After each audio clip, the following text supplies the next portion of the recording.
So guys video को skip मत करना क्योंकि आज के इस वीडियो में आपको कुछ अलग देखने को मिलेगा। वोडाफोन आइडिया से ही रिलेटेड पिछले 5 सालों में कंपनी ने क्या किया है और आने वाले टाइम पर कंपनी क्या कर सकती है, क्योंकि पास्ट से ही हम समझते हैं कि फ्यूचर क्या पॉसिबल है।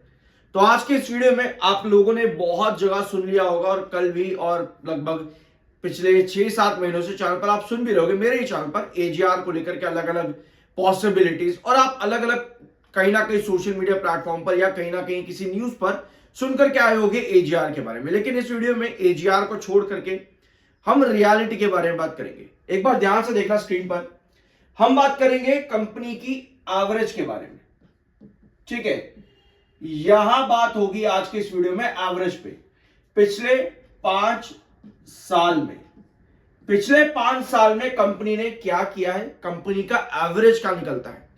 अगर हम टोटल एवरेज की कंपनी की बात करेंगे तो आपको पता चलेगा कि वोडाफोन आइडिया की रेंज है, जो एक एवरेज रेंज है, वो आपको देखने को मिलेगी लगभग 5.40 से लेकर के, मैं 6.60 नहीं बोल रहा जो आप रेगुलर सुन रहे हो पिछले 1 साल से, वो नहीं कह रहा मैं, एवरेज 5 साल का निकाल के दे रहा हूं आप लोगों को।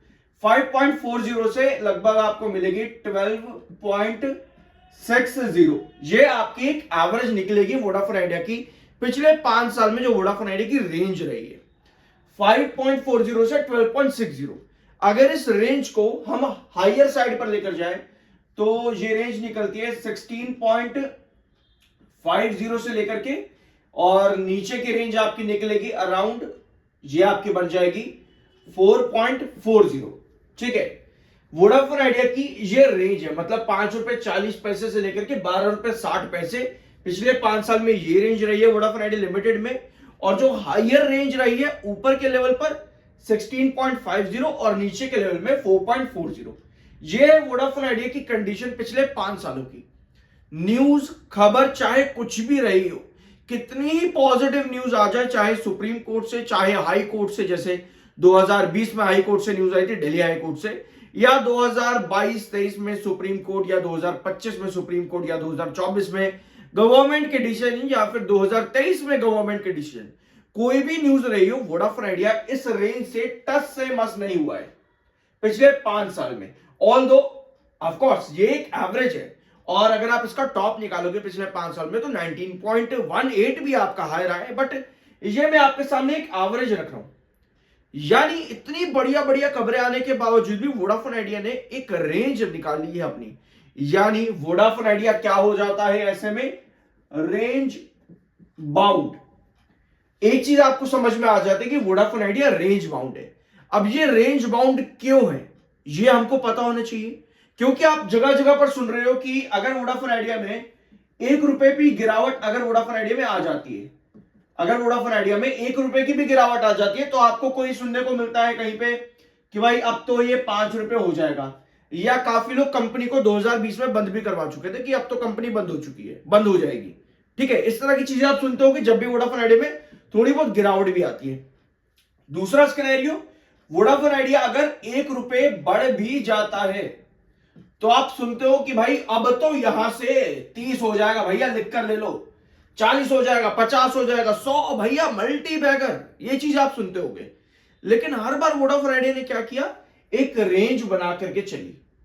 अब ये रेंज पिछले 5 साल का एवरेज है, लेकिन अगर आप पिछले 3 साल में कंपनी को देखोगे, पिछले 3 साल के अंदर एजीआर के ड्यूज कन्वर्जन से शुरुआत करेंगे अगर हम, तो आपको समझ में आता है कि वोडाफोन आइडिया का इक्विटी कन्वर्जन, इस इक्विटी कन्वर्जन ने वोडाफोन आइडिया का पूरा गेन बनाया है पिछले 3 साल के अंदर।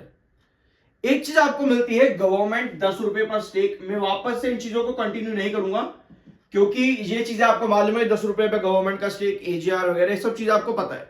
ठीक है, तो इन पॉइंट को मैं कंटिन्यू नहीं करूंगा, लेकिन इक्विटी कन्वर्जन एक पर्टिकुलर प्राइस पर आने पे कहीं ना कहीं स्टक हो जाता है वोडाफोन आइडिया एक रेंज के बीच में। ये यहां पर मिलता है वोडाफोन आइडिया लिमिटेड के अंदर, जिसकी वजह से जितनी भी पॉजिटिव न्यूज वोडाफोन आइडिया में आती है, कोई भी इक्विटी कन्वर्जन करने के लिए आता है, चाहे नोकिया हो, चाहे एरिक्सन हो, या जीक्यूजी हो, या कंपनी एफपीओ लेकर के आ रही हो। मैं लिख देता हूं यहां पर ताकि आप लोगों को अगर सुनाई नहीं दे रहा है तो एटलीस्ट दिखाई दी जाए।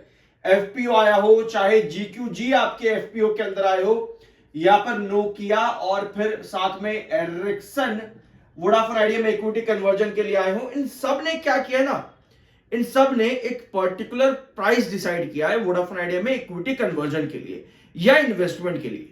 सरकार का है 10 रुपए का, नोकिया और एरिक्सन का आया था लगभग 14 रुपए के पास में, जीक्यूजी और इनका आया था लगभग 11 रुपए के पास में। ठीक है, एक एक प्राइस पर वोडाफोन आइडिया ने रिएक्शन दिया है।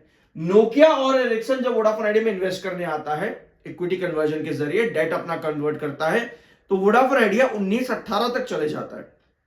1918 2024 में आया, लेकिन अगर आप इसके पुराने चार्ट्स देखोगे 2020 के पहले के, तो आपको नजर आएगा 19.18 इसका एग्जैक्ट रिस्ट्रिक्शन रहा है। इसका मतलब यह है कि ये पूरी जो आपने कैलकुलेशन अभी देखी बहुत आसान तरीके से मैंने आपको बताया, लेकिन अगर मैं अपने YouTube की बात करूं तो पिछले 5 सालों में मैंने घंटों बिताए हैं, यहां पर घंटों के कंटेंट मिल जाएंगे। तो ये सारा जो आपने अभी कंक्लूजन यहां पर देखा, ये आपको बताता है कि वोडाफोन आइडिया में न्यूज कुछ भी है, कंपनी एक एवरेज रेंज लेकर के चल रही है। यानी इस रेंज से ऊपर उठने के लिए कंपनी को क्या करना है? पहली चीज तो ये है, कंपनी को इक्विटी कन्वर्जन बंद करना पड़ेगा। अब भैया इक्विटी कन्वर्जन बंद होना बहुत मुश्किल है, आज की डेट में लगभग नामुमकिन है, क्योंकि सरकार वोडाफोन आइडिया को फिर कह रही है कि भैया कम से कम ना 12 से 13% का इक्विटी कन्वर्जन और करो स्ट्रैटेजिक इन्वेस्टर लाने के लिए। तो वोडाफोन आइडिया लिमिटेड में आज की डेट में इक्विटी कन्वर्जन को बंद कर देना बहुत मुश्किल है, क्योंकि अगर वोडाफोन आइडिया इक्विटी कन्वर्जन नहीं करेगा कंटिन्यू, तो वोडाफोन आइडिया के लिए सबसे इंपॉर्टेंट चीज फंड रेज ये जुटाना मुश्किल है। तो इन सब रीजंस की वजह से पिछले 5 सालों का ये जो एवरेज आपने यहां पर देखा है निकल कर क्या आता है वोडाफोन आइडिया लिमिटेड में। यानी कुछ बड़ा करने के लिए इक्विटी कन्वर्जन तो कंपनी बंद नहीं कर सकती है, एटलीस्ट इक्विटी कन्वर्जन का जो प्राइस हो उसको वोडाफोन आइडिया 16 के आसपास रख दे। अगर ये वोडाफोन आइडिया करता है तो जो आपके सपने होते हैं कि भैया 20 आ जाए, 25 आ जाए, 30 आ जाए, तब शायद वो पॉसिबल है।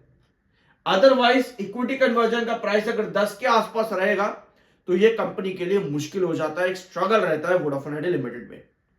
ठीक है, तो कोई भी स्ट्रैटेजिक इन्वेस्टर भी अगर यहां पर बनता है तो वो एटलीस्ट एक एवरेज प्राइस के ऊपर, यानी कि 10 रुपए के ऊपर 16 भी अगर रखे तो भी इन्वेस्टर के लिए वहां पर फायदा रहेगा।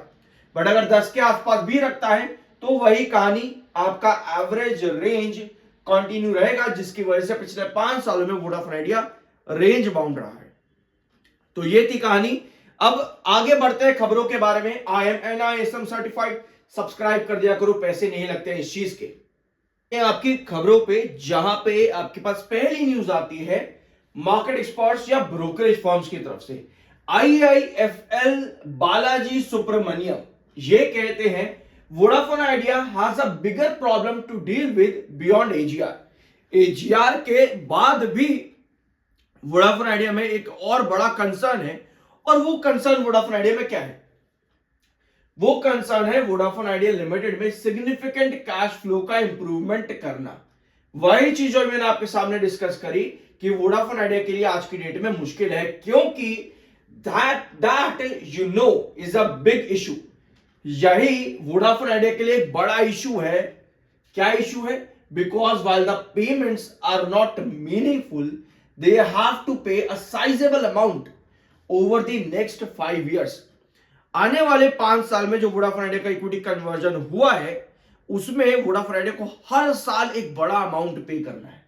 यहां पर देखना, इन्होंने मेंशन किया है Vodafone Idea is supposed to pay 6,000 crore, 6,000 crore की वोडाफोन आइडिया को स्पेक्ट्रम लायबिलिटीज भी पे करनी है।